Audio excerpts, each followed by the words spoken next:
오늘 그 저기 예배 때 그 온라인 교구에서도 이렇게 영상 나간 거 있었잖아요. 온라인 팀에서도 그래서 이제 그 사실은 우리가 이제 하반기에 MSG 이걸 이제 해야 되는데 먼저 좀 당겨서 하고 싶대요.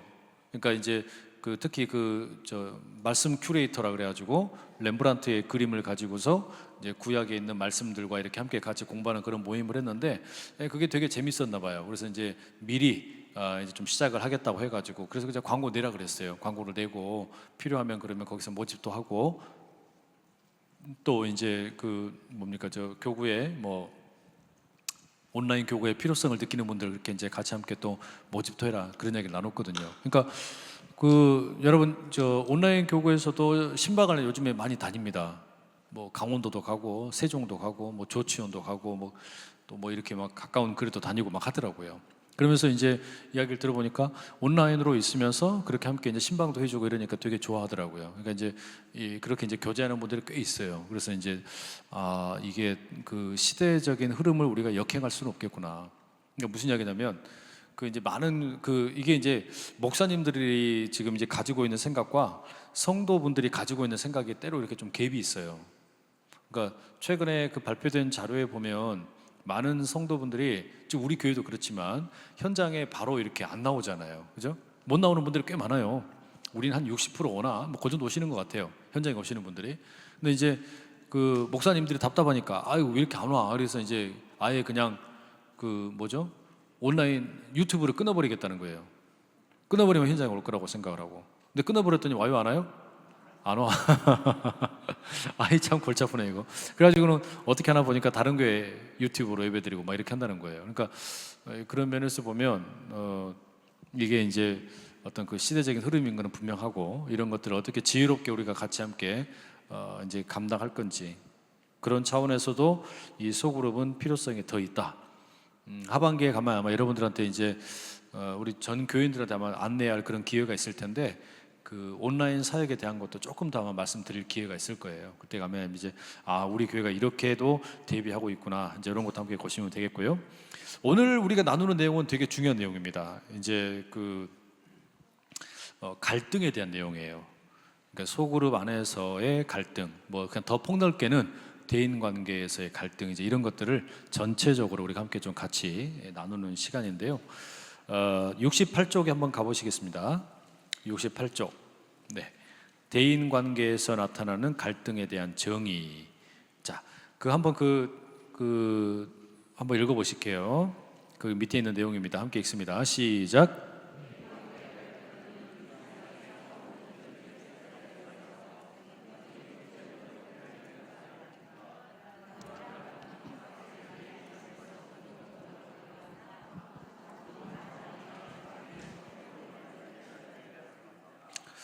예, 이제 그 학자들이 하는 일 중에 하나가 뭐냐면 모호한 개념을 이제 좀 더 이렇게 명확하게 만들어주는 일을 하죠. 그래서 이제 제가 이제 주로 인용하는 이런 학자들 이야기는 그 이제 뭐 리더십 이론이라든지 또는 뭐 심리학 이론이라든지 이런 데서 이제 주로 가지고 오는데 이 그 조이스 하커와 윌리엄 일못 이 양반들이 인터퍼스널 컨플릭트 그러니까 이제 그 뭐랄까요 그 어떤 그 상호 간의 어떤 만남에서 대인 관계에서 일어나는 갈등을 어떻게 하면 좀 일목요연하게 정리할까 요 문장으로 정리를 했는데 제가 다시 한번 읽어볼게요. 대인 관계 갈등이라는 게 뭐냐? 둘 이상의 상호 의존적인 세력 사이에서 다툼이 구체적으로 표현된 것을 가리킨다. 이러한 다툼은 각 세력이 양립할 수 없는 목적을 갖고 있거나 혹은 자원이나 자리의 희소함을 인지할 때 발생한다. 요걸 이제 좀 하나씩 풀어서 좀 말씀을 드려볼게요. 그러니까 여러분 이제 우리가 다 아는 이야기인데 그걸 좀 자세하게 이제 좀 설명을 드려보자면 이렇습니다. 먼저 갈등이라고 하는 것은 어떻게 나타나냐면요, 구체적으로 표현이 되어야 갈등이에요. 구체적인 다툼이 표현되는 거, 이게 갈등이라는 겁니다. 그러니까 여기서 말하는 구체적인 표현이라고 하는 것은 언어적인 것도 있고 비언어적인 것도 있어요. 그러니까 이 어떤 그 갈등이라고 하는 것이 지금 그냥 보이지 않게 있는 것은 이건 갈등이 나온 게 아니죠. 그죠? 그러니까 그냥 덮어져 있는 것은 지금 갈등이 아니에요. 이 갈등이 이제 거기서 뭔가 이렇게 이제 딱 그 튀어나올 때, 뭐 이렇게 자꾸 날아다닌다니 이게 예, 저와 방금 날파리 같은 놈이 좀 갈등을 일으켰어요. 무슨 갈등이냐면 저도 모르게 튀어나온 게 뭐였습니까? 넌 나를 왜 지금 괴롭히냐? 갈등의 표현이죠. 구체적인 다툼의 표현이에요. 그죠? 얘는 지금 제 어디인가에서 저를 방해하고 싶어 하는 거고, 저는 너는 비켜라 하고 있단 말이에요. 그러니까 다툼이라고 하는 것은 언제나 구체적으로 표현이 되는 겁니다. 그러니까 언어적인 거, 그러니까 예를 들어서 여러분 사람들이 싸울 때도 보면 어때요? 그 언어적인 말로 싸우는 경우도 있고, 또 어떤 경우도 있어요. 그냥 그 어떤 물리적으로 이렇게 다툴 때도 있잖아요. 그죠? 그러니까 그게 언어적인 것이 되었든 또는 그냥 비언어적인 것이 되었든지 간에 실질적으로 표현이 되는 거, 이걸 우리가 이제 갈등이라고 말하는데, 근데 갈등이라고 하는 것은 그러면 이제 어디에서 어떻게 나타나는 거냐면, 이 구체적인 다툼이라는 것이 이번에 뭐라고 되어 있습니까? 상호 의존적인 둘 이상의 세력 사이에서, 여기서 중요한 단어 중에 하나가 뭐냐면 상호 의존이라는 거예요. 상호 의존. 상호 의존한다라는 건 무슨 이야기냐면, 내가 하는 행동이 상대방에게 영향을 주고 상대방이 하는 행동이 나에게 영향을 준다는 이야기예요. 이게 이제 상호 의존적인 겁니다. 그죠? 그러니까 싸움을 하게 되고 갈등이 일어나게 되는 것은 나하고 아무 관계 없는 사람하고는 갈등할 일이 있어요, 없어요? 없어요. 우크라이나에서 지금 전쟁이 일어난 것은 우크라이나와 러시아 사이에 갈등이 일어난 거죠. 그래서 전쟁을 하면서 이제 그게 구체적으로 표현된 거 아닙니까? 그렇죠? 그거는 상호 간의 의존 관계에 있기 때문에 그래요. 그러니까는 러시아와 우크라이나가 국경을 마주하고 있고 상대방이 어떻게 행동하느냐에 따라서 또 다른 사람이 영향을 받아요. 그런데 우리는 지금 어떻습니까? 어찌 보면 제3자의 입장에 있는 거죠. 그러니까 우리는 어찌 보면 러시아나 우크라이나의 그 전쟁의 갈등의 당사자는 아니에요. 이것이 자꾸 왔다 갔다 하고 난리. 그죠? 그 다음에 이 상호 이 상호 의존이라고 하는 것은 그러니까 이제 그 두 가지 측면이 있어요. 상호 의존이라는 것은, 그러니까 여러분, 예를 들어서 우리가 그러니까 이제 갈등이라고 하는 걸 때로는 어떤 뭐 상처받았다는 말로도 표현도 하기도 하는데요. 이것은 언제나 어떤 경우냐면요, 대부분의 경우가 가까운 사이에서 일어나는 일이에요. 가까운 사이에서. 그러니까 여러분, 미국의 대통령이 저한테 상처 주는 일은 없어요. 그러잖아요. 제가 미국의 대통령에 상처 줄 일도 없어요. 그러니까 우리가 갈등을 일으키는 경우에 상호 의존적이라고 하는 것은 무슨 이야기입니까? 내 옆에 있는 사람이란 이야기예요. 가까이에 있는 사람이에요. 그러니까 내 행동이 상대에게 영향을 주고 상대방의 행동이 나에게 영향을 주게 되는 거죠. 그러면 이 상호 의존이라는 말은 양면성이 있습니다. 그게 뭐냐면 가깝기 때문에 갈등이 일어날 수가 있는 거고, 동시에 가까이에 있기 때문에 상호 의존적이기 때문에 이게 긍정적으로 다시 갈등이 풀어질 가능성도 있다는 이야기예요. 그죠? 그러니까 상호 의존적이기 때문에 갈등하는 거고, 상호 의존적이기 때문에 갈등이 풀어질 수도 있는 거예요. 여기 되게 중요합니다. 그래서 우리가 갈등이 없는 것은 그거는 옳지가 않아요. 나중에 다시 나누겠지만 갈등은 언제나 있을 수밖에 없어요. 특별히 상호 의존적인 경우에, 그러니까 남편과 이 아내 사이에는 갈등이 있을 수밖에 없어요. 그렇잖아요. 남편과 아내 사이에 갈등이 없으면 딱 그거는 하나밖에 없어요. 남편과 아내 사이에 갈등이 없으려면 누군가 한 분이 먼저 천국 가셔야 돼요. 그러지 않고서는 이게 갈등이 없을 수가 없어요. 그러잖아요. 그러니까는 상호 의존적이기 때문에 부부 사이에서는 갈등이 있어요. 그리고 거기에서는 또한 갈등이 있는데 동시에 그 갈등이 해결될 수 있는 가능성도 충분히 내포되어 있다. 자, 그 다음에 3번 한번 읽어보실래요? 함께 읽어보실게요. 시작.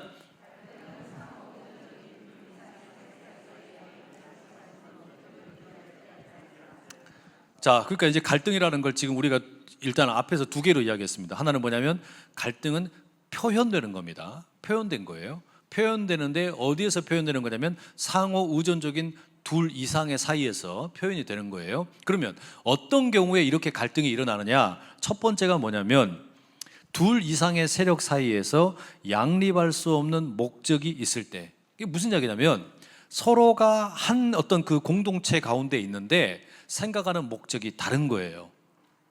그럼 갈등이 생기는 거예요. 그죠? 예를 들어서 예를 뭐라고 들어냐면, 자, 교회라고 하는 곳에서 어떤 분들은 교회에서 제일로 우선시 되는 게 뭐냐? 목적이 때로 달라요.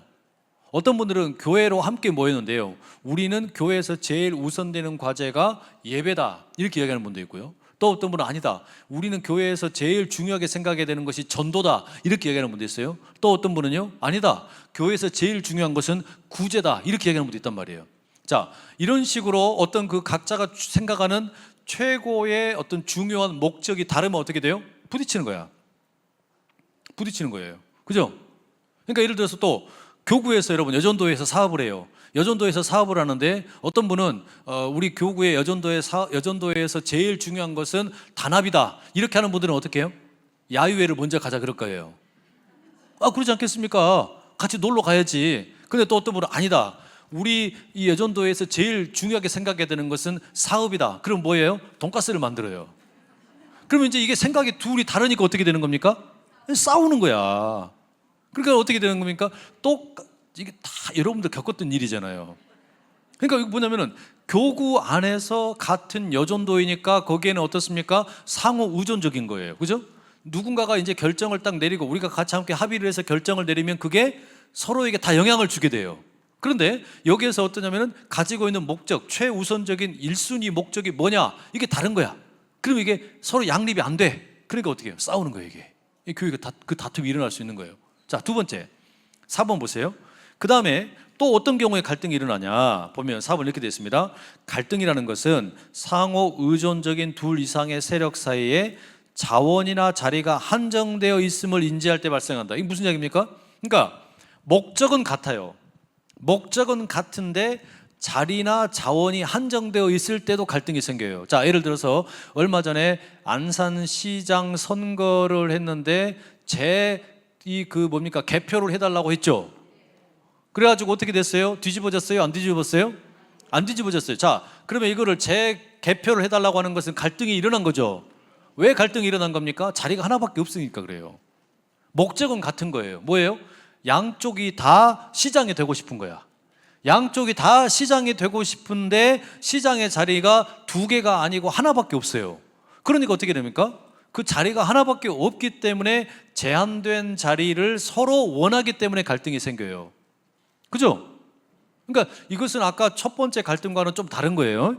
어떤 목적이 최우선이냐 이걸로 인해서 갈등하는 게 아니라 자리가 제한되어 있어서, 자원이 제한되어 있어서 생기는 갈등이에요. 목적은 같아도. 예를 들면 우리 교회에서 지금 여러분들은 지금 다 뭡니까? 항존직에 피택이 되신 거예요. 장로를 우리가 15명을 세우려고 그랬어요. 그런데 15명을 세우려고 그러는데 그거를 원하는 분들이 15명이 넘어. 그럼 어떻게 돼요? 당연히 갈등이 생기는 거예요. 이거는 왜? 다 원하는데 그 자리가 한정되어 있기 때문에 생기는 갈등이에요. 그러니까 이것도 역시 어쩔 수 없이 생기는 갈등이다. 그죠? 네, 우리가 인지를 해야 되는 거예요. 자, 그 다음에 마지막 5번째 함께 읽어보실게요. 시작.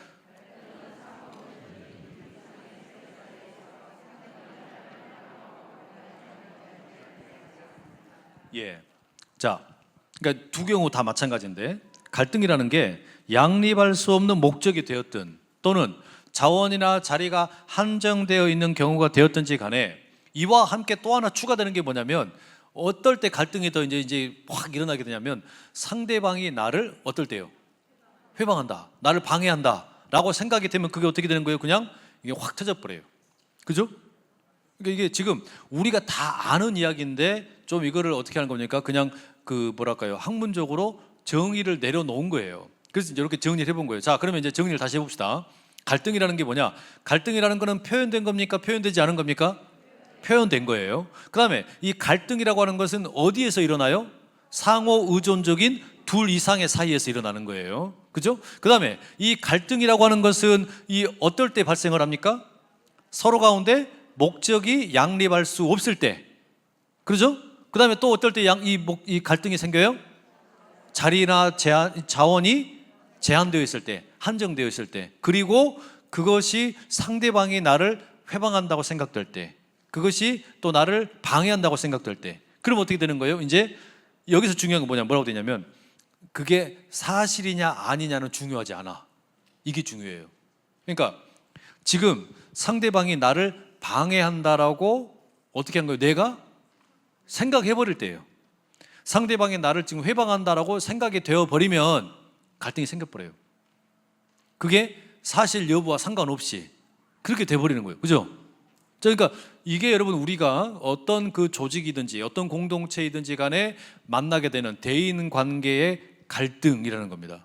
이건 여러분 가정에서도 있는 것이고 교회에서도 있는 것이고 일터에서도 자연스럽게 이것은 있기 마련이에요. 그죠? 자, 이와 같은 이야기를 우리가 이제 머릿속에 딱 넣어놓고 70페이지 가보세요. 자, 그러면 오늘 제가 빨리빨리 이야기할게요. 여러분들 이제 갈등에 대한 이야기는 좀 할 이야기가 많으니까 다 갈등을 갖고 살잖아요. 70페이지에 보면 갈등에 대한 5가지 오해 이렇게 해놨는데, 자, 1번 한번 읽어보시겠습니다. 시작. 여러분 갈등이 발생하는 것을 다 예방할 수 있습니까? 예방을 못해요. 아까 예를 들어서 말씀드렸던 것처럼 아니 자리가 제한되어 있기 때문에 갈등이 생길 수밖에 없는 거예요. 예를 들어서 안산 시장의 자리는 하나밖에 없는데 그걸 원하는 게 숫자가 너무 많단 말이에요. 원하는 사람들이. 그러면 이것은 어쩔 수 없이 갈등이 생길 수밖에 없어요. 그죠? 네. 피택자 이제 우리가 선출을 할 때도 마찬가지인 거예요. 여러분은 그러니까 그 갈등 가운데에서 지금 어떻게 된 겁니까? 이제 세워진 거예요. 이거 그러니까 하여튼 그렇다 그 이야기고요. 자, 2번 넘어가 보겠습니다. 함께 읽어보세요. 시작. 자, 갈등이라고 하는 것은 늘 대인 관계를 그러면 이렇게 훼손을 하는 거냐? 꼭 그런 건 아니에요. 갈등이라고 하는 것은 있을 수밖에 없어요. 그러면 중요한 건 뭐냐? 갈등이라고 하는 것은 있기 마련인데 이것을 어떻게 대처하느냐? 이게 중요한 거죠. 그러니까 갈등이 있는 것을 인지하고 이것 자체를 얼마나 긍정적으로 우리가 풀어낼 수 있느냐? 이게 더 중요하다는 이야기예요. 갈등이 없는 게 중요한 게 아니라 갈등이 없도록 하는 것은 사실 어려워요. 아까 말씀드린 것처럼 갈등이 애초에 아예 없으면 좋겠지만 사람 사는 세상에서 그게 불가능하잖아요. 그래서 예를 들어서 여러분 회사에서도 왜 같이 이렇게 일하는 사람들끼리 갈등이 생깁니까? 뭐 가장 그냥 대표적으로 보면은 아니 승진을 해야 되는데 승진할 대상은 한정되어 있단 말이에요. 아니 그러면 그 자리를 놓고서 서로 경쟁을 한단 말이에요. 그러다 보니까 갈등이 생기는 거예요. 그러니까 이건 어쩔 수가 없어요. 그러면 문제는 뭐냐면 그와 같은 조직 내에서든지 공동체 안에서 이 갈등이 생겨났을 때 이걸 어떻게 대처하느냐, 이게 훨씬 더 중요하다는 말입니다. 자, 3번 함께 읽어보겠습니다. 시작. 예, 아까 말씀드린 것처럼 오해로부터 생기는 게 전부는 아니란 말이죠. 예, 오해로부터 생기는 게 아니에요. 그냥 어쩔 수 없이 생기는 경우가 되게 많아요. 자리가 없어서 그런 경우도 있고 서로 목적이 달라서 그런 경우도 있단 말이에요. 그렇기 때문에 목적이 다른 경우는 뭐 오해 있을 수도 있지만 어떤 자리의 한정의 경우에는 이것이 그냥 내재적으로 갈등이 일어날 수밖에 없는 경우도 있습니다. 자, 4번 읽어보겠습니다. 시작. 그래요, 안 그래요? 그래요, 안 그래요? 안 그래요. 그러니까 갈등이 있다고 그래서 대인관계가 형편없다는 말이 아니에요. 아까 말씀드린 것처럼 모든 인간관계에서는 갈등은 있기 마련이에요. 그럼 갈등이 있으면 다 그러면 형편없는 거냐? 내가 인간관계가 좀 잘못된 거냐? 그게 아니고 갈등이 있는 것은 어쩔 수 없는 건데 이거를 어떻게 대처하느냐에 더 중요한 어떤 무게가 달려 있는 거예요. 그죠? 자, 이해되시죠? 예. 자, 5번 가보겠습니다. 시작. 갈등이라고 하는 게 다 해소되는 건 또 아니에요. 갈등이라고 하는 것이 어쩔 수 없이 그냥 계속 있는 경우들도 있어요. 말씀드린 것처럼 서로 가운데 가지고 있는 목적이 달라. 목적이 다르면 그거 어떻게 됩니까? 갈등이 계속 내재되어 있는 거예요. 그러면서 같이 가는 거예요. 또 서로가 어떤 그 자원이 한정되어 있고 자리가 없으니까 그걸 원하는 마음이 있어. 그럼 어떻게 돼요? 당연히 갈등이 있는 거예요. 그럼 그러면서도 같이 가는 거예요. 그러니까 그러면서도 서로가 가지고 있는 생각도 다를 수 있고 또 어떤 목적이 다를 수도 있고 그런 갈등 가운데서도 어떻게 공존을 할 거냐, 우리가 함께 같이 그러면서도 지낼 거냐, 이걸 우리가 이제 배우는 게 중요하다라는 이야기입니다. 자, 됐죠? 자, 71쪽 넘어가 보겠습니다. 그러면 갈등을 좀 종류를 나눠보면요, 한 세 가지로 지금 정리를 해봤는데, 첫 번째 갈등이 뭐냐? 생각에 대한 갈등. 생각에 대한 갈등이라는 건 뭐냐면, 그 일본에 보시면 뭐라고 되냐면, 어떤 공동체 안에서 특정 이슈나 내용에 대해서 생각이 달라서 발생하는 갈등, 의견이 일치되지 않는 갈등입니다. 의견이 달라서, 그러니까 생각이 다른 거죠. 어떤 뭔가 이슈가 있는데, 어떤 주제가 있는데 여기에 대해서 각자 가지고 있는 생각이 달라요. 예를 들면 거기 제가 뭐 예를 들어놨는데, 또 뭐 성경 구절에 대한 엇갈린 해석이라고 적어놨는데, 한국에 있는 교단들 가운데 어떤 교단은 여전히 그 여성에 대해서 목사 안수를 안 주고 장로 임직을 못하게 하는 데가 있어요. 이제 합동교단이나 또는 그 고신측이나 이런 데는 이제 그렇습니다. 그러니까 거기는 지금 이제 그러니까 이제 그 여성 안수가 안 돼요. 그런단 말이에요. 그러면 왜 그래요? 생각이 다른 거예요. 생각이. 우리하고 생각이 달라. 그러니까 우리하고 생각이 다르기 때문에 어떠냐면은 그 이제 그 그런 쪽에는 아예 금지를 딱 해. 이건 안 된다고 생각하는 거예요. 자, 그러니까 이거는 여러분 뭐냐면은 그 어떤 그 진리와 비진리의 싸움이라기보다는 성경에 대한 어떤 그 미세한 해석의 차이가 있는 거예요. 그런 것들이 되게 많습니다. 예를 들면 여러분, 침례교는 우리의 세례를 침례라고 부르잖아요. 생각이 다른 거죠. 그죠? 그러니까 거기에서는 무슨 생각이 다른 겁니까? 세례라고 하는 것은 물로 뿌리는 게 그게 세례가 아니고, 사람이 물 속에 완전히 들어갔다 나와야 그게 진짜 이 어떤 그 예수님이 말씀하셨던 그게 진짜 세례다. 그래서 그걸 침례라고 부른단 말이에요. 생각이 다른 거예요. 그러니까 그게 그렇다고 해서 완전히 무슨 근본이 다른 건 아니죠. 그죠? 그래서 이런 어떤 차이점들이 있어요. 그러니까 천주교와 우리 사이에도 그런 생각이 다른 점들이 있어요. 물론 교리적으로 너무 좀 어긋나는 것들도 있죠. 예를 들면 마리아에 대한 어떤 숭배라든지 이런 것들은 우리가 좀 받아들이기는 곤란한 것들이에요. 이 생각이 다른 거예요. 또 한국 교회 아마 제가 생각하기에 제일로 골치 아픈 문제 가운데 하나가 뭐냐면 WCC예요. 많은 교회에서 WCC에 대한 오해나 생각들이 너무너무 많아. 너무너무 심해요. 그러다 보니까 어떻게 되냐면 이거를 어떻게 만들어 버렸냐면 무슨 진리와 비진리의 문제로 만들어 버렸어요. 특히 좀 보수적인 교회에서 합동이나 고신이나 이런 데에서 이 WCC 문제를 무슨 그 진리와 비진리의 문제로 만들어 버렸어요. 그래가지고 WCC를 뭐라고 만들어 버렸냐면은 그 공산당으로 만들어 버렸어요. 그리고 WCC를 옹호하면은 다 어떤 공산주의가인 것처럼 이렇게 만들어 놨어요. 그러다 보니까 무슨 문제가 생겨 버렸냐면은 교회에서 이 WCC가 가지고 있는 본래의 취지를 다 잊어버린 거예요. 이 WCC가 뭐냐면 일종의 종교 올림픽 같은 거거든요. 올림픽이라고 하는 건 여러분 어떻습니까? 그 민주주의를 지향하는 나라도 참여를 하고 공산주의를 지향하는 나라도 참여하는 거잖아요. 그죠? 그러니까 올림픽에는 모든 정치 체제와 상관없이 모두가 다 함께 참여해가지고 뭐 하냐면 스포츠를 통해서 스포츠 경기를 하면서 서로 우애를 다지는 거예요. 근데 이제 이 WCC는 마치 뭐와 같은 거냐면 같은 기독교 안에서 여러 교단들이 있는데 이 교단들이 그와 같은 올림픽을 하는 것 같은 거예요. 또는 유엔에 참여하는 것과 같은 거예요. 유엔에 가입되어 있는 나라들은 어떤 그 정치 체제가 달라도 그냥 같이 모여가지고 같이 어떻습니까? 인류 공동의 목표를 위해서 함께 이제 회의를 하는 거잖아요. 그리고 어떤 대책을 만드는 거예요. 예를 들면 환경 문제 이런 거. 이거는 무슨 어떤 지역에 살고 있든지 상관없이 누구나가 다 대처를 해야 되는 것들이잖아요.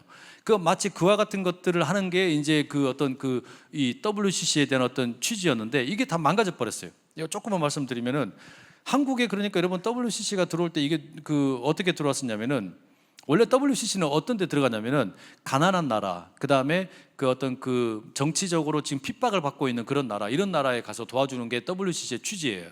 그래가지고 한국에는 그러면 이제 왜 그러면 이 WCC가 한국을 도왔냐? 한국을 도왔어요. 왜 어떻게 도왔냐면은 1950년에 공산당이 쳐들어와가지고 전쟁이 일어났잖아요. 한국 전쟁이 일어나가지고 남한이 거의 지게 생긴 거예요. 이때 처음으로 한국 전쟁을 북침이라고 규정을 한 게 어디냐면요, 그게 WCC였어요.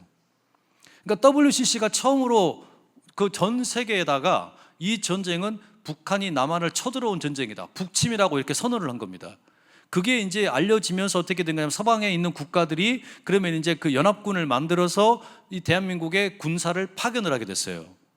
그러니까 사실 아주 중요한 역할을 한 겁니다. 그런데 무슨 문제가 생겨버렸냐면 전쟁이 끝난 다음에 이제 이 이승만 대통령이 기독교인이었잖아요. 기독교인인데 이분이 기독교인으로 전쟁을 이제 끝내고 나서 재건을 할 때 그때는 WCC가 지원을 많이 해줬어요. 왜? 이제 전쟁 이후에 폐허가 돼버렸으니까. 마치 이제 우크라이나 같은 이런 경우에 하는 것처럼. 그러면 이런 일들을 이제 같이 막 지원을 하면 무슨 문제가 생겨버렸냐면, 이분이 자기가 이제 본인이 이제 그 뭐라 그러죠? 유신헌법인가요? 그 삼선 개헌을 하면서 그 계속 하려고 그랬잖아요. 독재를 하려고 그랬단 말이에요. 그러니까 거기에 대해서 WCC는 아주 비판적이에요. 그건 옳지 않다. 비판을 했어요. 그랬더니 이제 이승만 대통령이 거기에 대해서 그럼 WCC랑 손을 딱 끊어버렸어요. 그리고 WCC를 빨갱이라고 그래버린 거예요. 그게 어떻게 되냐면 한국 교회의 일종의 어떤 하나의 어떤 뭐랄까요, 그 어떤 그 선언이 되어버렸어요. 이것 때문에 오해가 너무너무 많이 생겨버린 거예요. 그래가지고 이게 이제 한국 교회 전체가 그냥 원래 WCC를 통해서 우리가 한국 그 전쟁 때 엄청나게 많은 도움을 받았는데 오해가 생겨버렸어요. 이걸로 인해가지고 참 갈등이 많이 생겼어요. 생각의 갈등. 이런 어떤 생각의 갈등들이 너무너무 깊게 배어 있는 겁니다. 그러니까 지금은 어떻게 된 거냐면, 제가 이제 교회에서 WCC 이야기를 아예 할 수가 없어요. 이게 그거 말만 하면 어떻게 되면 그냥 저도 빨갱이가 되니까. 그래서 이야기 안 해. 못 해요. 우리 교회에 그 트라우마가 생겨 있어요. 이게 참 비극적인 일이에요. 근데 이런 일들이 이게 어떻게 극복을 해야 될까? 저는 여러분 지금 여러분이 항존직이기 때문에 이런 이야기를 지금 드리는 겁니다. 항존직으로서 우리가 이런 고민이 있다. 실질적인 이 고민인 겁니다. 이걸 어떻게 우리가 받아들여야 될까? 고민이 있는 거예요. 두 번째, 또 다른 갈등, 절차의 갈등이라는 게 있어요. 이건 뭡니까? 그러니까 생각의 갈등은 어떤 주제에 대한, 이슈에 대한 생각이 다른 거고, 절차의 갈등은 뭡니까? 진행되는 방법이나 과정에 대해서, 절차에 대해서 서로가 의견이 다른 거예요. 그러니까 좀 차이를 느끼는 거예요. 자, 예를 들어서 거기 2번에 이렇게 적어놨습니다. 소그룹을 우리가 함께 잘하기 위해서 한 주에 한 번 모일까, 두 번 모일까? 이런 거 가지고 우리가 갈등을 할 수 있어요. 그죠? 또 예를 들면 여러분, 이번에 우리가 여러분이 지금 이제 피택자 그 선거를 할 때, 이 선거를 할 때 1차에 이 그 선거인 명부를 만들어 줄 때 후보자들의 명단을 만들어 줘야 되냐 말아야 되냐, 이거 가지고도 갈등을 하는 경우예요. 절차에 대해서. 그 다음에 또 어떤 분들은 그랬어요. 2차까지만 하지 말고 3차까지 하면 어떠냐, 절차를 그렇게 만들면 어떠냐, 이렇게 얘기하는 분들도 있었어요. 그러니까 뭐예요? 그게 절차에 대한 어떤 차이, 갈등이 있다는 이야기예요. 그죠? 그 다음에 세 번째, 마지막 갈등. 이게 제일 심각한 갈등이에요. 정서적인 갈등입니다. 그러니까 생각의 갈등도 중요하고, 그 다음에 절차에 대한 갈등도 중요한데, 어찌 보면 제일 어려운 갈등이 뭐냐면 정서적인 갈등이에요. 이 감정적인 거. 아까 말씀드린 WCC는 그러니까 사실은 이제 생각의 갈등의 차원이 아니고 이건 정서적인 문제가 돼버렸어요. 또 예를 들면 여러분, 우리가 지금 그러니까 지금 이 어떤 정서적인 갈등이라는 게 뭡니까? 사람들이 특별히 자기가 공격을 당했다고 느껴버리면 그게 정서적인 갈등이 돼버려요. 그러면 왜요? 어디에서 내가 여기서 이제 그 공격을 당했다, 내가 지금 누군가로부터 그러면은 뭔가 이렇게 이제 어떤 그 부당한 대우를 받았다, 이렇게 되면 어떻게 해요? 자기를 어떻게 해야 돼요? 지키려고 그러잖아요. 보호하려고 그러잖아요. 그러니까 이거 어떻게 되는 거예요? 그러면 자연스럽게 그 어떤 갈등이 감정적으로 나와요. 정서적으로 나오는 거예요. 그러면 이와 같은 어떤 정서적인 갈등은 훨씬 더 고치기가 어려워요. 그러니까 왜 그러냐면요, 생각을 바꾸는 것으로 해결이 안 돼요. 그러니까 생각은 어떤 그 견해에 대해서 함께 이제 이렇게 토론을 하면 풀릴 것 같잖아요. 그럼 풀려야 되잖아요. 근데 정서적인 것이 거기 밑바탕에 있으면 이게 풀리지를 않아. 설명을 해줘도 이해를 안 해. 그렇게 돼버린단 말이에요. 절차적인 것도 마찬가지예요. 절차적인 것도 우리가 약속을 하고 진행을 하는데, 이것도 역시 마찬가지로 어떤 그 내용을 아무리 같이 함께 나누어도 정서적인 것이 상해버리면 틀려져 버린 거예요. 이게 여러분, 그러니까 서양 사람들하고 동양 사람들하고 좀 달라요. 서양과 동양 사람들이 되게 좀 다른데, 어떻게 좀 다르냐면, 서양 사람들에게 있어서 제일 심각하게 그 어떤 그 대인 관계에서 그 중요하게 생각하는 게 뭔지 아십니까? 서양 사람들은 그 일반적으로 뭐가 있냐면, 그 대화를 할 때도 그렇고요, 퍼스널 스페이스라는 게 있어요. 그러니까 자기의 영역으로 확 들어오는 것을 싫어해요.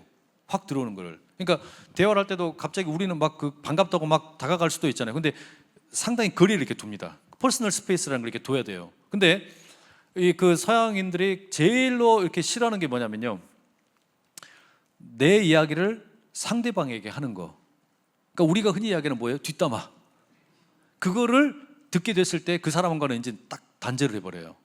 우리는 그 서양 사람은 그걸 되게 심각하게 받아들입니다. 그러니까 A라는 사람이 나에 대해서 B라는 사람에게 이야기했다, 이거를 어마어마하게 싫어하는 거예요. 이걸 가장 어떤 뭐랄까요 아주 싫어하는 걸로 받아들입니다.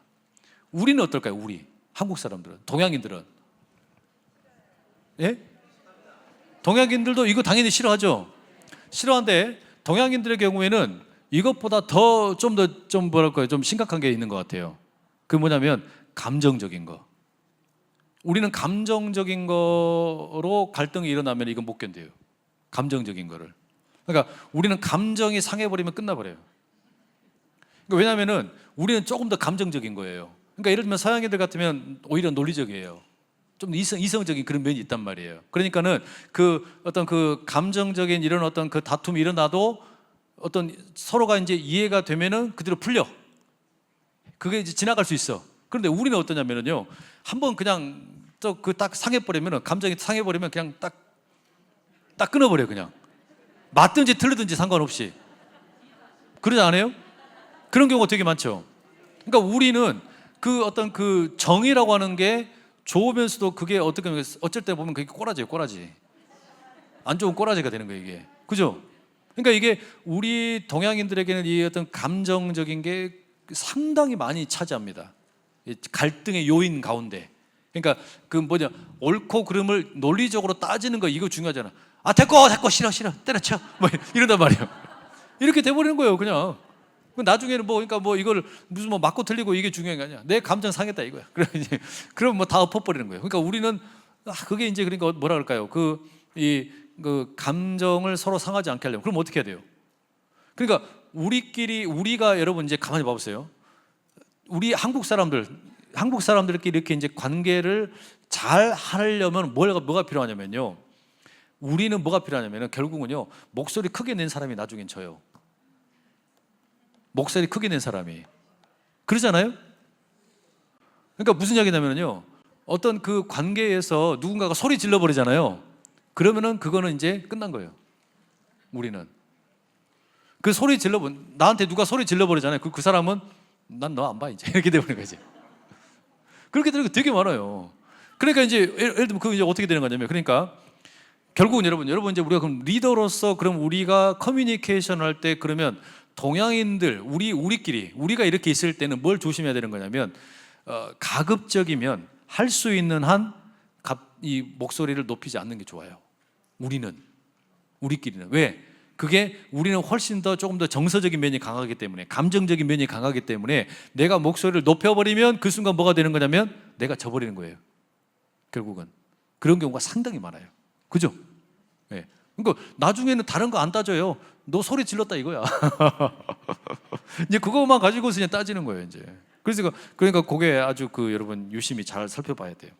자, 그다음에 그러면 이제 우리가 지금까지 살펴본 거는 뭐냐면 일반적인 내용이에요. 그러니까 대인 관계에서 갈등이 일어나는 거. 그러니까 대인 관계 갈등이라는 게 뭐냐? 거기에 대한 내용도 살펴봤고요. 그다음에 이 갈등에 대한 어떤 불필요한 어떤 5가지 오해에 대한 것도 함께 살펴봤고, 그다음에 갈등의 어떤 양태 한 3가지 정도 우리가 말씀을 드렸어요. 그러면 교회 안에서 일어나는 갈등은 어떠냐? 이제 요거예요. 교회 안에서 일어나는 갈등에 특별한 점들이 있어요. 교회 안에서 일어나는 갈등. 자, 1번. 그거 한번 읽어보실게요. 시작.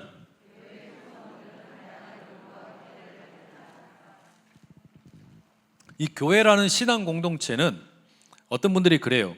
성도가 100명이 있으면 100명이 가지고 있는 교회에 대한 생각이 다 다르다. 다 달라요. 그러니까는 내가 생각하는 건강한 교회 다 다른 거야, 사람들이. 그러니까 그 기대치라고 하는 것이 다 달라요. 자, 그런데 예를 들어서 여러분 봐보세요.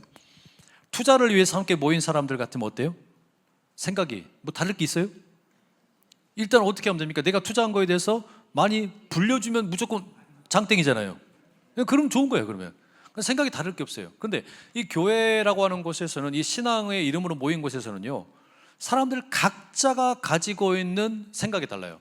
그리고 욕구가 다른 거예요. 필요가 다른 거예요. 그러니까 어떤 분들은 아까도 말씀드렸지만 교회에서 그러니까 뭐가 있는 거냐면 목적이 다른 거예요. 목적. 교회에서 뭐가 제일 중요하냐라고 했을 때 어떤 분은 제일 중요하게 생각하는 게 뭐냐면, 일단 나는 여기 와서 그냥 기도를 하여튼 시원하게 막 해버려야 돼. 나 교회 오면 기도를 하여튼 그냥 막 시원하게 해가지고 막 소리를 막 지르면서 나는 기도를 해야 돼. 막 이런 분이 있단 말이에요. 그런 분은 어때요? 그냥 이 내가 교회 왔을 때의 목적은 뭐냐면 일단 그냥 시원하게 기도하면서 방언으로 기도하면서 이 하나님을 만나는 체험, 개인적인 이 체험, 이게 제일 중요한 사람이 있어요. 근데 또 어떤 분은 전혀 그렇지 않은 분도 있단 말이에요. 같은 교회를 다니면서도 어떤 분은요, 그렇게 소리 지르면서 기도하는 게 중요한 게 아니고 나는 깨달아야 돼. 나는 말씀을 깨닫는 게 더 중요해. 말씀을 깨닫는 게 중요하니까 어때요? 그분은 말씀에 대해서는 제대로 가르치지 않으면 나는 이거 채워지지가 않아. 또 이런 분이 있어요. 또 어떤 분은요, 그런데 그게 아니고, 아니야, 나는 교회에서 제일 중요한 건 뭐냐면 찬양이 제일 중요해. 그러니까 찬양이 제일 중요하다고 생각하는 분은 하여튼 목숨 걸고 찬양에 모든 걸 다 바쳐요. 투자를 하는 거야.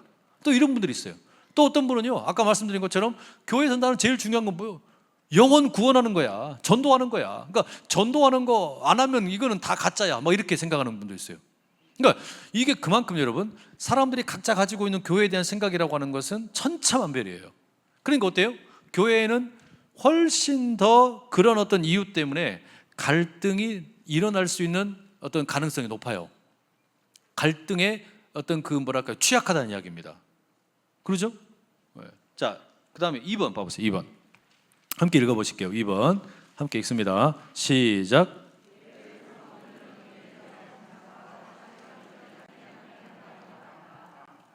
이게 무슨 이야기냐면요, 교회 안에 있는 우리는 신앙의 공동체잖아요. 근데 이 신앙의 공동체에 이렇게 함께 모여 있는 우리들의 경우에는 어떠냐면요, 나의 개인적인 관심사와 또 그로 인해서 생겨나는 신앙의 열심, 열정이라고 하는 것이 늘 함께 같이 가요. 같이 간단 말이에요. 자, 그 예를 제가 그때 써놨는데 봐보세요. 이게 지금 저 터미널 옆에 있는 그 뒤에 있는 홈플러스가 이제 폐쇄됐죠. 홈플러스가 문을 닫았어요. 자, 그러면 홈플러스가 문을 닫았다 그래가지고 거기를 이용하던 그 고객들이 거기에 대해서 막 그냥 서운한 마음은 있겠지만 막 항의하고 분노하고 막 거기에 대해서 막 데모하고 이러지는 않죠. 아니, 그렇잖아요. 홈플러스가 문 닫았다 그래서 우리가 다 그러지는 않아요. 그런데 자, 예를 들어서 교회가 홈플러스 자리에 있다가 다른 데로 이사를 간다. 이러면 달라져요. 교회가 이전을 하게 된다 그러면 사람들이 달라지는 거예요. 왜 그럴까요? 왜냐하면 이 원래 있던 교회의 자리에 내 신앙의 흔적이 묻어 있고 여기에 내 개인의 역사가 묻어 있다고 믿기 때문에 그래요. 그렇죠? 자, 봐보세요.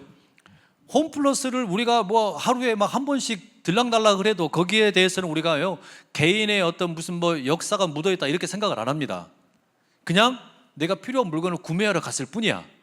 근데 교회에 대해서 열정이 있는 분들일수록 어떻게 생각하는 거냐면 이 교회의 벽과 또 공간 모든 곳에 내 흔적이 있다고 생각을 해요. 특히나 그 가운데 우리가 그 교회를 세우면서 내가 예를 들어서 의자를 그 위에서 내가 봉헌 헌금을 이걸 했다. 또 내가 저 카메라 살 때 내가 샀다. 요 스피커 살 때 요거 내가 샀다. 이래버리면 이제 어떻게 돼요? 더 애착이 가는 거예요.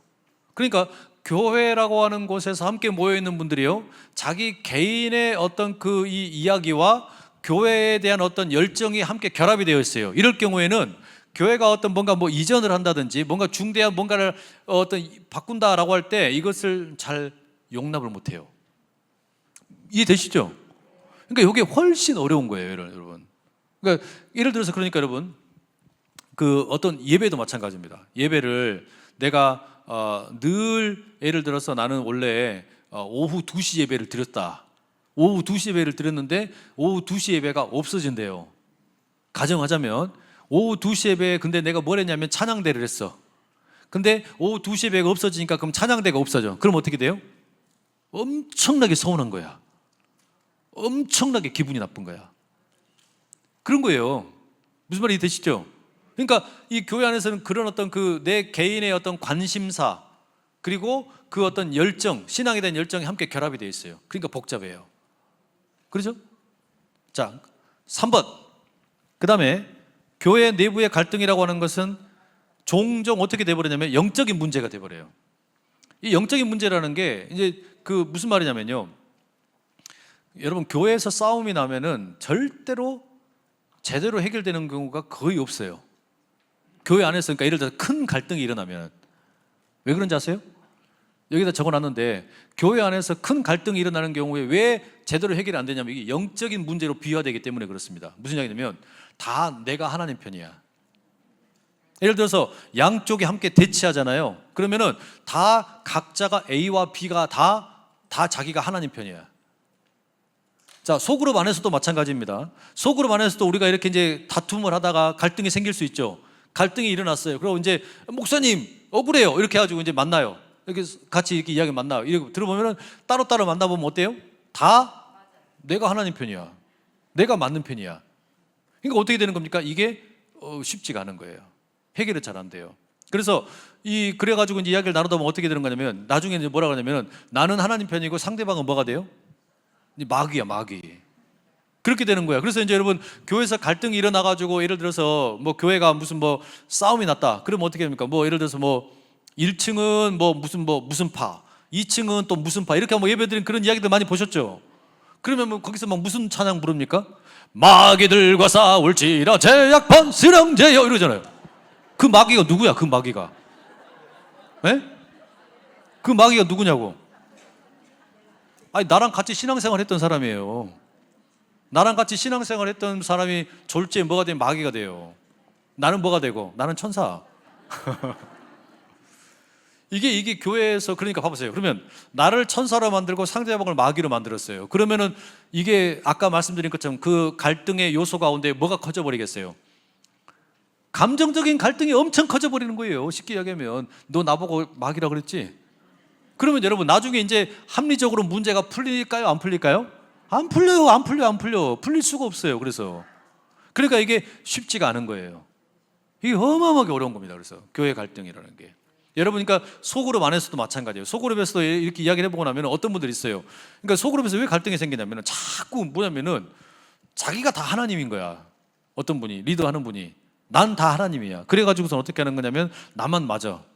상대방은 다 틀렸다고 그렇게 하다 보니까 어떻게 되는 거예요? 막 꼬라지 보기 싫고 막 이런단 말이에요. 꼴 보기 싫고 막 이런단 말이에요. 그러니까 어떻게 하는 거예요? 거기에서 이제 그 갈등이 팍 터져버리면 이제 어떻게? 아니 다시는 안 한다 이제.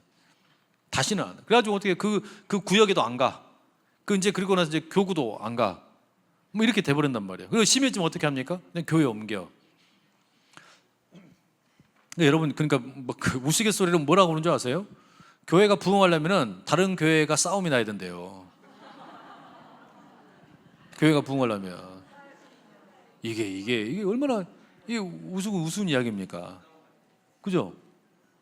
그러니까 뭐냐면은 결국은 어떤 교회가 싸움이 나서 갈라져서 있을 수가 없으니까 흩어져 가지고 이제 다른 교회 가고 막 그런단 말이에요. 이게 참 안타까운 문제. 그래서 한국에 있는 이제 그 어떤 이런 그 교회 이런 어떤 내용들 가운데서 이런 일들이 참 많아요. 그래서 우리가 이런 어떤 갈등에 대해서 특별히 교회 갈등에 대해서 우리가 잘 인지하고 있어야 돼요. 이걸 어떻게 풀어야 되느냐. 그러니까 여러분들이 이제 예를 들어서 이제 임직을 해가지고 장로가 되고 안수집사가 되고 권사가 된다라고 할 때 여러분의 역할이 이제 뭐겠습니까? 제가 왜 이 얘기 이렇게 드리겠어요? 우리는 지금 어떤 갈등을 조장하는 일을 해야 되는 게 아니라 그럼 뭐 해야 돼요? 갈등의 중재자가 되고 갈등을 풀어주는 피스메이커가 되어야 돼요.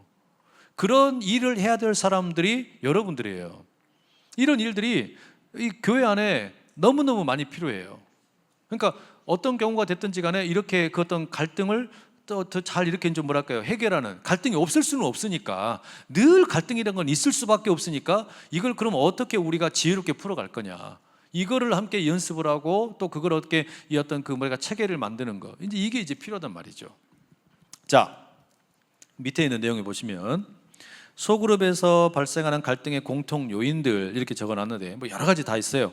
자 이제 이것만 나누면 여러분 이제 함께 이제 토론을 오늘 토론 한번 해보세요. 계속 제가 오늘 조금 시간 일찍 마칠 테니까 아이고 벌써 3시네. 자 이거 왜냐면 이 내용은 여러분들이 직접 서로 어떤 이야기를 나누면서 그래야만 더 실감 나실 거예요. 그죠? 실질적으로 경험한 이야기들이 워낙에 많으실 거니까. 자 그럼 우리가 소그룹을 하다 보면은 어떤 이유로 인해서 갈등이 많이 생기냐? 첫 번째, 가장 당연한 거지만 인간의 죄된 본성. 오늘도 제가 설교 시간에 그 교만에 대한 이야기 드렸잖아요.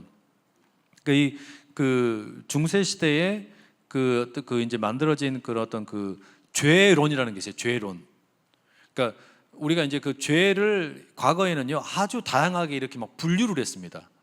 분류를 했어요. 그 중에 어떤 게 있었냐면 죽음에 이르는 7가지 죄라는 게 있었어요. 제가 언젠가 이거 특세 때인가 한번 말씀 한번 전한 적이 있었어요. 그죠? 근데 이제 죽음에 이르는 7가지 죄라는 게 이제 7가지 죄, 큰 죄, 이런 것들을 이제 이렇게 그 뭐랄까 수도사들이나 이런 어떤 그 신학자들이 이렇게 막 분류를 했어요. 그 중에 첫 번째가 뭐냐면, 그러니까 모든 죄 가운데 제일 큰 죄, 대죄, 그게 뭐냐면 교만이었어요. 교만. 근데 오늘도 아까 말씀드렸지만, 그러니까 그 아담의 그 원죄, 그것을 어떤 분들은 그래서 그걸 교만의 죄라고 말을 해요. 그러니까 교만, 그러니까는 나를 내 본래의 어떤 실제보다 더 높이는 거야. 그러니까 나를 본래의 실제보다 더 높이니까 어떻게 되는 겁니까? 그러니까 눈이 당연히 치켜 올라가겠죠. 그러니까 눈이 올라가니까 어떻게 되는 거야? 상대방을 깔보는 거예요. 뭐 어떤 연유가 되었든지 간에. 이렇게 되니까 어떻게 됩니까? 이 어떤 그 아담의 후손으로서 살아가는 우리들에게는 이와 같은 어떤 원죄적인 어떤 그 교만의 어떤 그런 어떤 본성이 누구에게나 있어요.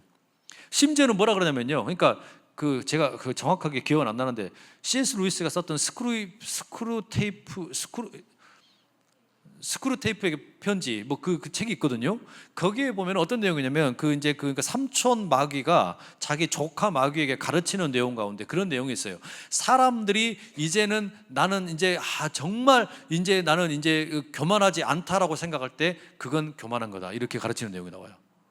자기가 이제 사람들이 다 교만하지 않다라고 이야기할 때 그 사람은 교만한 거다, 그렇게 가르치는 내용이 나와요. 그러니까 그만큼 이 교만이라고 하는 것이 우리한테 이렇게 자리 잡아요. 근데 그게 여러분, 이게 그러니까 어떻게 되는 거냐면 자존감으로서 자기를 어떻게 당당하게 여기는 것과 교만은 사실 한 끗 차이, 한 끗 차이. 그죠? 그러니까 자기 자신을 소중하게 여기는 것과, 그런데 이게 교만해지는 것 사이에는 아주 한 끗 차이가 있어요. 근데 여기에 이 한 끗 차이가 대단히 중요해요. 그게 뭐가 있는 거냐면 우리가 배꼽을 보라니까요. 예수 그리스도의 십자가를 보면 거기서 뭐가 되는 거냐면 내가 어떻게 나를 소중하게 여겨야 될지를 보는 거예요. 그 뭐냐면 나를 소중하게 여기는데 이게 내 어떤 그 자랑할 것 가지고서 소중하게 여기는 게 아니고 내가 예수 그리스도의 은혜로 하나님의 자녀가 되었다라는 거, 이걸로 나를 자존감을 높여야 되는데 우리가 그걸 하는 게 아니라 어떻게 되는 경우가 많아요? 내가 가지고 있는 걸 가지고 돈 좀 있다고, 또는 뭐 명예 좀 있다고, 또 권력 좀 있다고 이걸 가지고 자기를 막 높이는 거야. 근데 예수님이 딱 그걸 다 어떻게 해버리신 겁니까? 박살을 내버리잖아요. 까불지 말으라고. 그러니까 우리를 예수 그리스도께서 그런 어떤 세상적인 어떤 이런 것들에 대해서 다 뭐랄까요? 상대화 시켜버리잖아요. 그리고서는 우리에게 예수님께서 어떻게 하는 겁니까? 뭡니까? 하나님의 십자가를 통하여 하나님의 자녀가 된 권세, 이게 우리에게 제일 큰 권세라고 이야기를 하시는 거란 말이에요. 그러니까 거기에서 나를 자존감을 높이고 나를 소중하게 기억을 해야 되는데 이게 그냥 어떤 뭐 내가 가지고 있는 것을 가지고서 그걸 부풀려서 나를 뭔가 거창한 것처럼 만들어 가면 어떻게 돼요? 이 갈등이 일어나는 거예요. 왜? 속으로 말해서 나를 알아주질 않으니까. 속으로 말해서 나를 알아주면 또 그것 때문에 교만해지고, 알아주지 않으면 그것 때문에 어떻게 하는 거예요? 막 그냥 꿍에 있고 막 이렇게 된단 말이에요. 우리 지난 시간에도 말씀드렸던 내용 기억나세요? 그러니까 속으로 안에서도 어떻게 친밀함을 느끼고 싶은데 친밀함이 느껴지지 않는 경우, 소속감을 느끼고 싶은데 소속감을 느끼지 못할 때, 내가 영향력을 발휘하고 싶은데 영향력을 발휘하지 못할 때, 이 각각의 경우에 어떤 그 삐뚤어진 행동들이 있었잖아요. 그죠? 네? 그러니까 내가 그냥 어떻게든 그러면 나를 막 돋보이게 만들려고 하는 경우도 있고, 에라이 모르겠다, 나는 그러면 이제 아예 난 여기서 안 해, 에라이 이러고 있을 거면 이렇게 단 말이에요. 이렇게 되는 경우도 있잖아요. 그러니까 이게 자체가 다 뭐가 되는 거냐면 결국은 갈등의 씨앗이 되는 거예요. 그래서 우리가 이 속으로 모일 때 언제든지 늘 그런 어떤 사람들이 딱 보여요. 딱 만나보면 그게 보이는 거예요. 그냥 몇 번만 이야기 섞어보면 알잖아요. 이분이 어떤 성향이구나. 한두 마디만 해보면 그게 딱 느껴져요. 그러면 거기에 어떻게 됩니까? 그러니까 이 소그룹의 리더를 하는 분은 그래서 기도가 많이 필요해요. 그 소그룹을 위해서 같이 기도를 하고 또 같이 이제 마음을 더 많이 써야 되고 신경을 써야 되는 거예요. 그게 뭡니까? 영적인 아비와 영적인 어미로서 우리가 해야 될 일인 거예요. 당연히 내가 품는 어떤 영혼들을 위해서 그럼 같이 기도해야죠. 영적인 아비로서, 영적인 어미로서 이들을 어떻게 하면 내가 건강하게 세울지에 대해서 고민이 필요한 거예요. 왜? 우리가 다 죄악된 본성이 있으니까. 두 번째, 그 다음에 이제 그 소그룹 안에서 나타나는 갈등의 요인, 두려움이다, 이렇게 했는데, 이거 뭡니까 여러분? 소그룹에 참여를 하면 여러 가지 두려움을 느껴요. 나를 개방을 해야 되나? 우리 개방을 해야 된다는 이야기 나눴죠. 소그룹에서 결국은 깊은 나눔이 이루어지려면 먼저는 리더가 자기를 개방을 해야 되고, 그리고 그걸 통해서 또 다른 이들도 함께 자기를 조금씩 열어가도록 도와야 된단 말이에요. 근데 그런 자리에서 어떻습니까? 사람들이 두려움을 느껴요. 한편으로는 이제 거기서 자유함을 느끼게 되면 이제 그것 더 깊어지게 되는데, 거기까지 가기에 갈 때 뭡니까? 이 두려움이 심해요. 이 두려움이 꽉 차 있는 거야. 나를 어떻게 볼까? 막 이런 두려움도 생기고, 또 내가 이런 이야기 했을 때 상대방이 나를 어떻게 볼까? 막 이런 또 걱정도 생기는 거예요. 요한 1서 4장 18절에 이런 말이 있죠. 사랑 안에 두려움이 없고 온전한 사랑이 두려움을 내쫓나니 두려움에는 형벌이 있습니다. 두려워하는 자는 사랑 안에서 온전히 이루지 못하였느니라. 그러니까 두려움을 이기는 게 뭡니까? 사랑이에요, 사랑. 그러니까 하나님의 사랑이 우리 안에 있는 두려움을 이겨내게 만드는 거예요. 그러니까 죄로 인해서 벌벌벌 떨고 있던 우리를 이기게 만드는 거, 그게 뭡니까? 하나님의 사랑이에요. 그러니까 둘째 아들이 하랑방탕하게 살다가 아버지 집에 들어갔을 때 아버지가 나를 받아줄 수 있을까? 아버지가 나를 용납해 줄까? 두려움이 있잖아요. 걱정이 있잖아요. 근데 그 모든 걸 덮어버리는 게 뭡니까? 아버지의 사랑이에요. 기가 막힌 사랑이에요. 그 아버지의 사랑이 그 둘째 아들의 그 모든 두려움을 다 싹 씻어버리는 거란 말이죠. 이런 어떤 사랑의 어떤 그 뭐랄까요, 이 분위기를 만드는 거, 이게 이제 소그룹의 중요한 어떤 역할이 되겠죠. 3번, 이건 또 좀 더 보다 더 실제적인 걸로, 소그룹의 비전과 사명이 명확하지 않을 때, 이거 뭡니까? 계속 말씀드리지만 소그룹을 시작을 할 때 우리 소그룹 왜 모였는지, 우리는 무엇을 중점적으로 할 건지 이걸 명확히 해야 되는데, 이게 명확하지 않으면 어떻게 됩니까? 갈등이 생긴단 말이에요. 그죠? 우리 뭐 하는 곳이지? 우리 여기 왜 모였지? 계속 사람들은 질문하게 됩니다. 그래서 거기에 대해서 명확하게 이야기를 해주지 않으면 책임이 모호해서, 목적이 모호해서 갈등이 생겨요. 네 번째, 의사소통의 단절. 그러니까 대화가 이루어지지 않으면 당연히 갈등이 생길 수밖에 없겠죠.